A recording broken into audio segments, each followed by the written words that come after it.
Tafsir Al-Azhar karya Profesor Dr. Hamka, ayat 161 hingga 164 surah Ali Imran. Bismillahirrahmanirrahim. وَمَا كَانَ لِنَبِيٍّ أَن يَغُلَّ وَمَن يَغْلُلْ يَأْتِ بِمَا غَلَّ يَوْمَ الْقِيَامَةِ ثُمَّ تُوَفَّى كُلُّ نَفْسٍ مَا كَسَبَتْ وَهُمْ لَا يُظْلَمُونَ.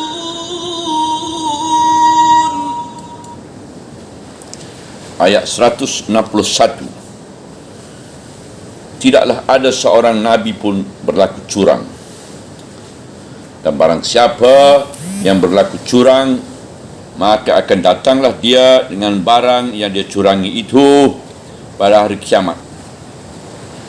Kemudian akan dibayar penuh untuk tiap-tiap diri apa yang telah diusahakan. Sedang mereka tidaklah akan dianiayai.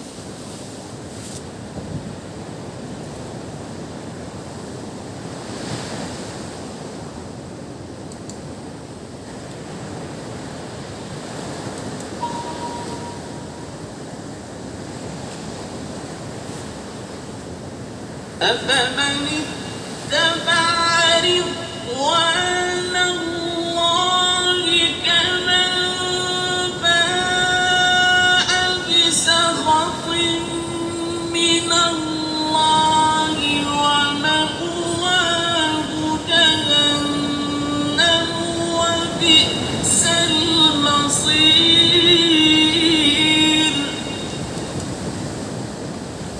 Ayat 162. Apakah orang yang menuruti keridaan Allah akan serupa dengan orang yang pulang dengan kemurkaan Allah, dan tempat mereka kembali ialah neraka Jahanam. Itulah seburuk-buruk tempat kembali.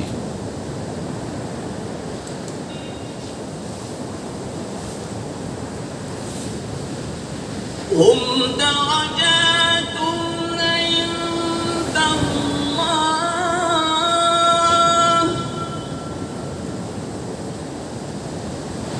وَاللَّهُ بَصِيرٌ بِمَا يَعْمَلُونَ.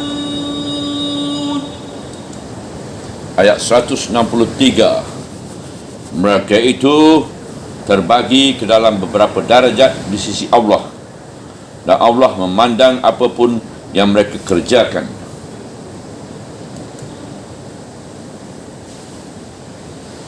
لَقَدْ مَنَّ اللَّهُ عَلَى الْمُؤْمِنِينَ إِذْ بَعَثَ فِيهِمْ رَسُولًا مِّنْ أَنفُسِهِمْ يَتْلُو عَلَيْهِمْ آيَاتِهِ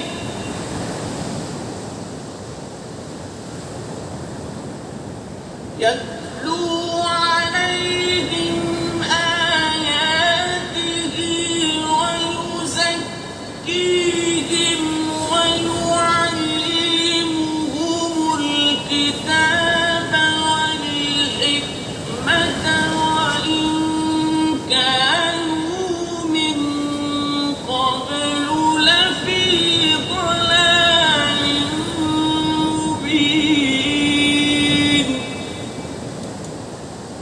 Ayat 164. Sesungguhnya Allah telah berkenan pada orang-orang yang beriman tatkala dia bangkitkan seorang rasul dari antara mereka yang membacakan kepada mereka ayat-ayatnya dan membersihkan mereka serta mengajari mereka kitab dan hikmah, meskipun mereka sebelum itu dalam kesesatan yang nyata. Korupsi tidaklah ada seorang Nabi pun berlaku curang. Pangkal ayat 161. Di dalam ayat ini terdapat kalimat yakhula dan yakhlul yang kita terjemah ke dalam bahasa Indonesia dengan kata curang. Di dalam kamus Arabi tersebut arti ghala, yakhulu, ghalan, iaitu seseorang mengambil barang sesuatu lalu memasukkan dengan sembunyi ke dalam kumpulan barang-barangnya yang lain. Kemudian dipakailah kalimat ini untuk orang yang mendapat harta rampasan perang, iaitu ghanimah. Lalu sebelum barang itu dibahagi dengan adil oleh kepala perang, terlebih dahulu disembunyikan ke dalam penaruhannya, sehingga barang itu tidak masuk dalam pembahagian. Maka samalah keadaan itu dengan mencuri, kerana menurut peraturan perang, harta rampasan itu dikumpul menjadi satu terlebih dahulu sehabis perang, baik besar ataupun kecil. Lalu oleh kepala perang barang itu dibahagikan menurut adilnya, walaupun menurut kebijaksanaan beliau barang yang didapat oleh si fulan diserahkan pula kepadanya untuk dimiliki sendiri. Tetapi yang terlebih dahulu hendaklah semuanya dijadikan hak Baitul Mal. Maka orang yang bersikap curang, main galul, itu dipandang sebagai orang yang berkhianat. Ada diceritakan bahawasanya kaum Bani Israel suatu ketika berperang di bawah pimpinan Nabi Musa alaihissalam. Ada antara mereka yang menyembunyikan rampasan itu ke dalam ikat pinggangnya kerana takut kelak tidak dibahagikan kepadanya. Seketika Nabi Musa menanya nama-nama barang-barang itu, banyaklah yang menyembunyikan. Lalu Nabi Musa berseru memanggil segala barang yang dicuri atau dicurangi itu. Maka berloncatanlah barang-barang tersebut dari ikat pinggang si curang itu. Di dalam ayat ini ditegaskan bahawa seorang Nabi tidaklah akan berlaku curang, tidaklah akan berlaku sehina itu. Terutama Nabi Muhammad SAW sendiri. Barang rampasan dikumpulkan dan beliau bagi dengan adil kepada 5 bahagian. Yang 4/5 untuk segenap pejuang menurut pembagiannya yang adil, sekalian untuk yang berjalan kaki dan sekian untuk yang berkuda. Adapun tinggal 1/5 dinamai untuk Allah dan Rasulnya. Surat Al-Anfal ayat 41. Dan ditegaskan juga untuk keluarga terdekat, anak yatim, orang miskin dan orang yang terlantar dalam perjalanan, sebagaimana yang akan kita tafsirkan kelak pada waktunya. Maka sampai pun kepada barang rampasan yang beliau berhak mengambil dari yang 1/5 itu, tidaklah beliau ambil dengan sembunyi. Ayat ini menegaskan bahawa kelakuan curang seperti demikian bukanlah perangai seorang Nabi. Tegasnya bukanlah perangai Nabi Muhammad SAW. Ayat ini jelas sekali menangkis serangan atau salah terima atau fitnah yang dilontarkan oleh orang yang tidak jujur terhadap Rasul. Ada berbagai riwayat tentang sebab turunnya ayat ini. Menurut riwayat yang dikeluarkan oleh Abu Daud, At-Tirmizi, Ibnu Jar dari Ibnu Abbas, bahawa ayat ini turun kerana seketika terjadi peperangan Badar. Setelah harta rampasan dikumpulkan, ternyata hilang sehelai ketifah, iaitu sehelai selendang bulu wul berwarna merah yang biasa dipergunakan penutup kepala pada musim dingin. Maka ada yang berkata, mungkin Rasulullah sendiri yang mengambil untuk beliau. Orang itu berkata tidaklah dengan maksud menuduh atau memburukkan, melainkan berasa bahawa jika beliau yang mengambil, itu adalah hak beliau. Tetapi riwayat ini didaifkan oleh setengah ahli tafsir, sebab riwayat Ibnu Abbas itu mengenai perang Uhud. Tetapi menurut riwayat yang dikuatkan oleh Al-Kalbi dan Muqatil memang sebab turun ayat ini, iaitu di perang Uhud itu juga.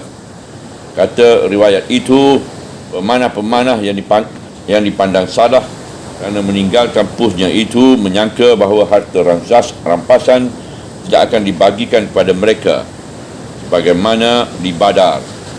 Apatah lagi mereka merasa bersalah dan mendengar perkataan mereka itu, berkatalah Nabi SAW, apakah kamu sangka kami akan berbuat curang dan tidak akan membahagikan kepada kamu? Kerana itu turunlah ayat ini. Riwayat lain lagi ialah yang diriwayatkan oleh Ibnu Jar dari Ad-Dahak bahawa Rasulullah mengirimkan beberapa orang mengintai pada suatu daerah musuh. Kemudian daerah itu diperangi dan dikalahkan serta harta rampasan dibagi-bagikan. Tapi para pengintai tadi tidak hadir ketika rampasan itu dibagi-bagikan. Lalu ada antara mereka yang menyangka bahawa mereka tidak akan dapat pembahagian. Kemudian setelah mereka datang, ternyata bahagian untuk mereka adalah disediakan.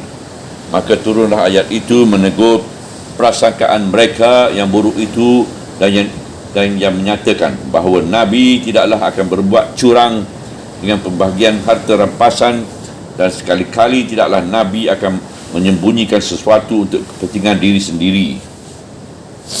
Ayat ini dapat kita ambil saripatinya untuk menjadi iktibar bagi kita.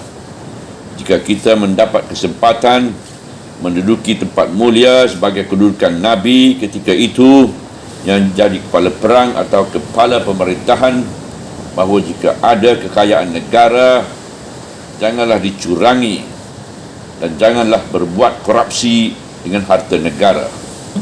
Saya repeat, ayat ini dapat kita ambil saripatinya untuk menjadi iktibar bagi kita.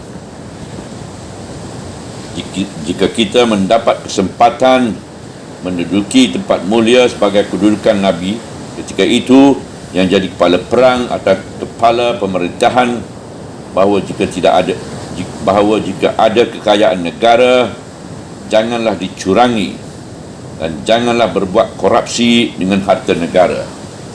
Dan janganlah berbuat korupsi dengan harta negara.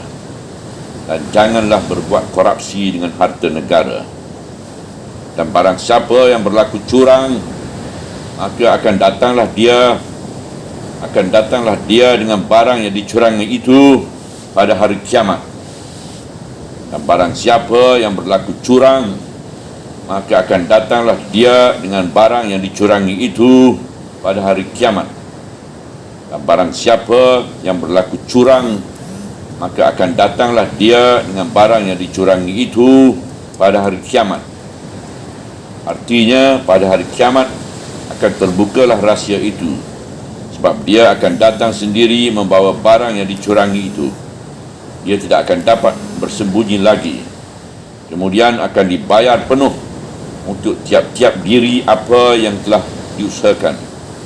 Setelah dipertimbangkan besar kecil kecurangannya itu, diganjarlah dia dengan ganjaran yang setimpal, sedang mereka tidaklah akan dianiayai. Hujung ayat 161.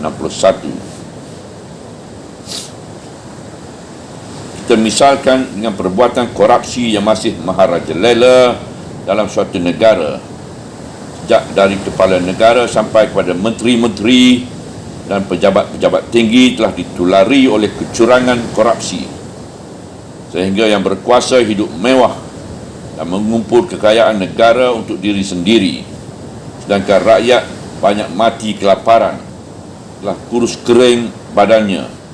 Mereka telah diperas dengan berbagai ragam pajak, tapi mereka tidak merasakan nikmat hidup sedikit pun. Pegawai-pegawai kecil yang gajinya hanya cukup untuk makan empat hari dalam sebulan dipaksa oleh keadaan itu berbuat korupsi pula. Mereka terlambat datang ke kantor sebab lapar, lalu mencatut di luar, dan mereka terlambat pulang sebab masuk ke pasar terlebih dahulu mencari yang akan dimakan. Sedang dalam kantor mereka tidak bekerja sepenuhnya. Mereka pun telah mengkorupsikan waktu sebagai akibat yang pasti dari korupsi orang atasan. negeri pun bertambah lama, bertambah hancur. Pasti dari korupsi orang atasan, negeri pun bertambah lama, bertambah hancur. Maka dalam ayat yang tengah kita tafsirkan ini, terdapatlah kepastian bahawasanya kelak segala korupsi itu akan dihitung dan dinilai kembali pada hari kiamat.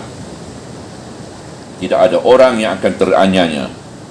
Segala korupsi adalah salah, tetapi sebab-sebab timbul kesalahannya pun akan masuk dalam pertimbangan, sehingga hukum yang dijatuhkan ada yang lebih berat dan ada yang lebih ringan. Dalam sejarah Islam telah kita dapati bagaimana khalifah-khalifah Rasulullah melaksanakan ayat ini. Dalam masa pemerintahan Umar bin Khattab, sahabat Rasul yang terkenal Abu Hurairah telah diangkat sebagai pemungut zakat. Setelah berhasil beliau memungut zakat itu, beliau pun kembali ke Madinah dan menyerahkannya kepada khalifah untuk dimasukkan ke dalam Baitul Mal. Setorannya baik, tanggungannya selesai, tidak ada yang mencurigakan. Tetapi di tangannya ada satu barang yang tidak diserahkannya. Khalifah bertanya, "Anna laka hazza?" Ini dari mana engkau dapat?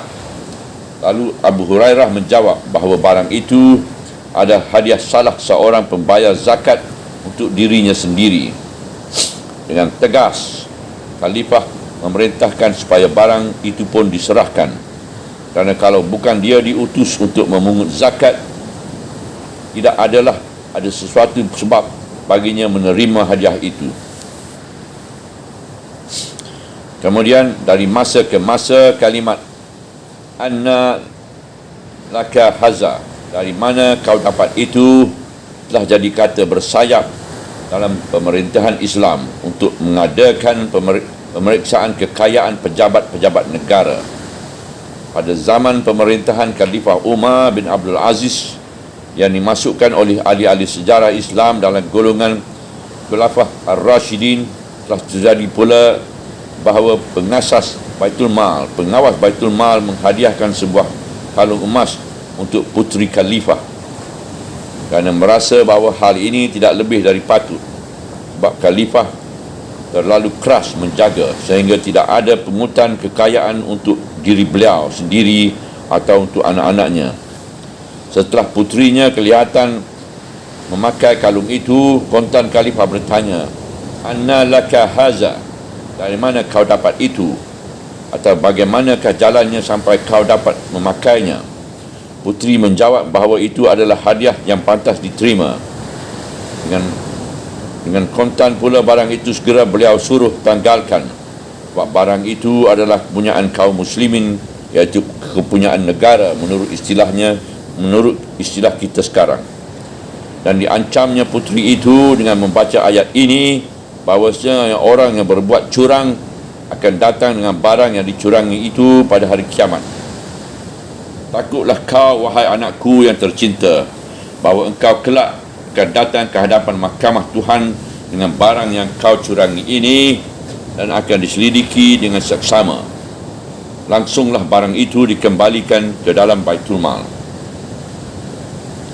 Melihat dan menilik pelaksanaan Umar bin Khattab dan Umar Abdul Aziz ini, nyatalah bahawa komisi yang diterima oleh seorang menteri kerana menandatangani satu kontrak dalam satu penguasa dengan satu penguasa luar negeri dalam pembelian barang-barang keperluan menurut rasa halus iman dan Islam adalah korupsi juga namanya.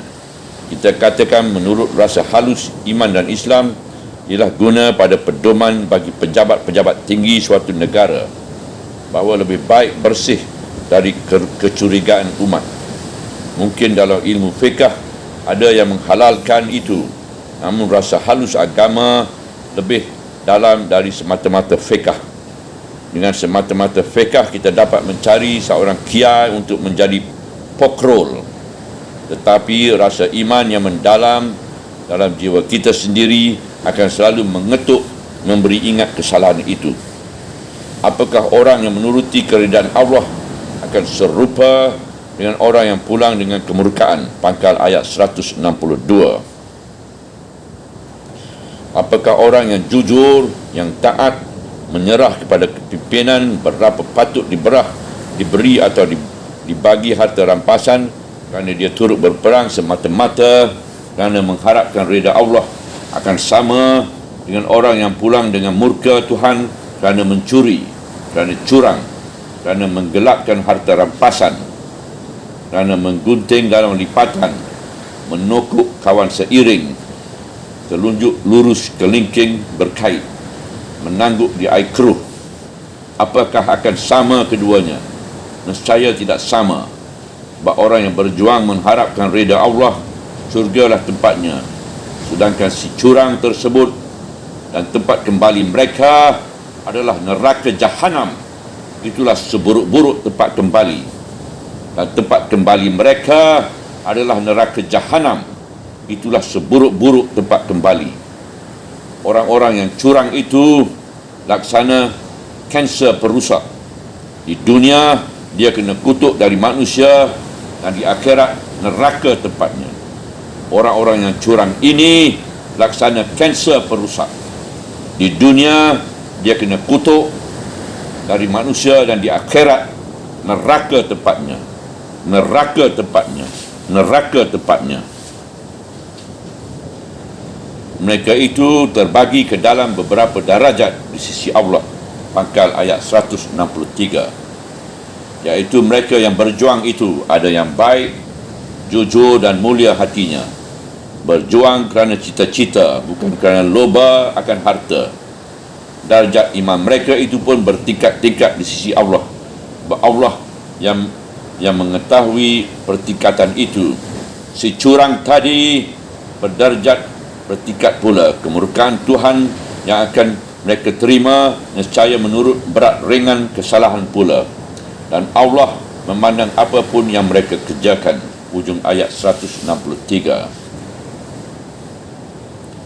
Jangan disangka akan tersembunyi kejujuran ataupun kecurangan.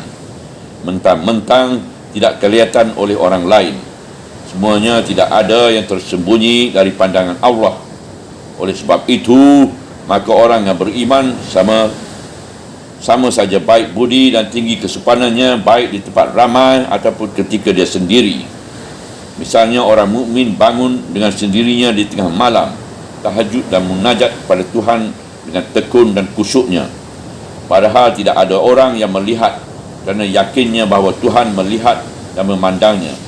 Tetapi orang munafik sangat akur tampaknya, laksana kucing dibawakan lidi di hadapan orang banyak, dan setelah dia terpencil, terbukalah segala topeng yang menutup kepalsuan mukanya itu di hadapan Tuhan. Kadang-kadang nyatalah nafsu binatangnya. Kadang-kadang nyatalah nafsu binatangnya. Kadang-kadang nyatalah nafsu binatangnya.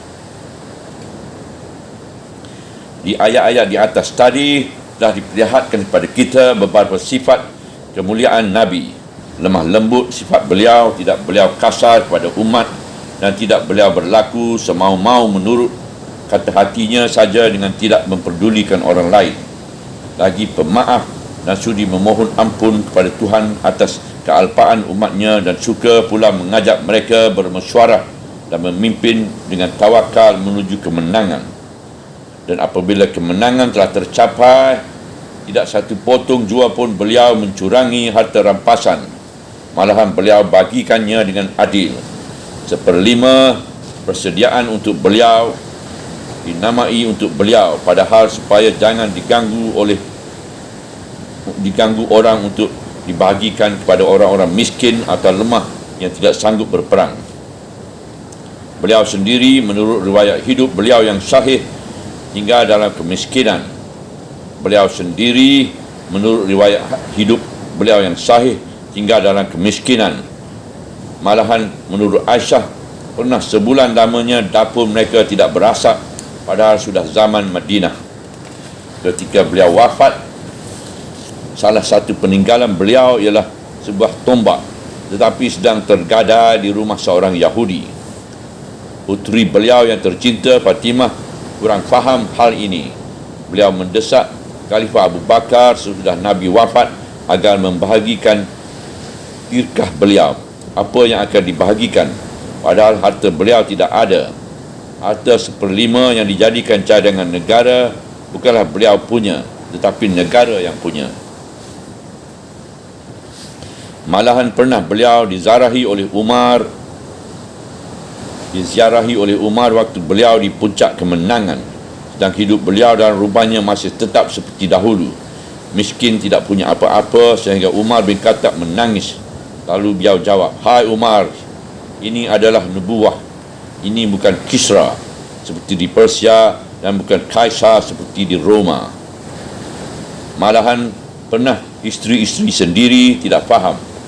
Mereka menuntut kenaikan belanja untuk sehari-hari dan menuntut agar diberikan perhiasan yang pantas. Sudah patut sebab beliau sudah berjaya. Inilah yang menyebabkan turunnya ayat Kishar. Isteri-isteri itu disuruh memilih, maukah duniakah atau maukah Allah dan Rasul. Lalu semuanya menyesal dan mahukan Allah dan Rasul. Biar hidup sederhana.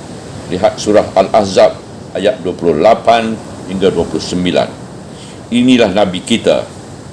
Maka berfirmanlah Tuhan selanjutnya, sesungguhnya Allah telah berkenan kepada orang-orang yang beriman. Pangkal ayat 164. Allah telah memberikan kurnia yang tiada terpermanai. Betapa mulia kurnia itu kepada mereka tatkala dia dibangkitkan seorang rasul dari antara kamu. Mereka yang mula-mula didatangi itu adalah bangsa Arab, dan rasul yang dibangkitkan itu adalah antara mereka sendiri, orang Arab juga. Keluarga mereka yang terdekat bukan orang lain, bahkan dari mereka sendiri, memakai bahasa mereka sendiri yang dapat mereka fahami, yang membacakan kepada mereka ayat-ayatnya, iaitu perintah-perintah Allah. Beliau bacakan supaya faham dan supaya tahu memperbedakan yang buruk dengan yang baik, yang terpuji dengan yang tercela, yang manfaat dengan yang mudarat, yang tersuruh dengan yang terlarang, dan membersihkan mereka, iaitu kebersihan jasmani dan rohani. Disuruh berwuduk ketika akan solat, bahkan disuruh mandi sehabis bersetubuh, disuruh berhias ketika memasuki masjid, serta diberikan pula pembersihan jiwa dari hasad dengki, takabur, riak dan ujub, serta bakhil. Semua ajaran kebersihan itu berpokok pada suatu ajaran, iaitu Tauhid, mengesakan Tuhan.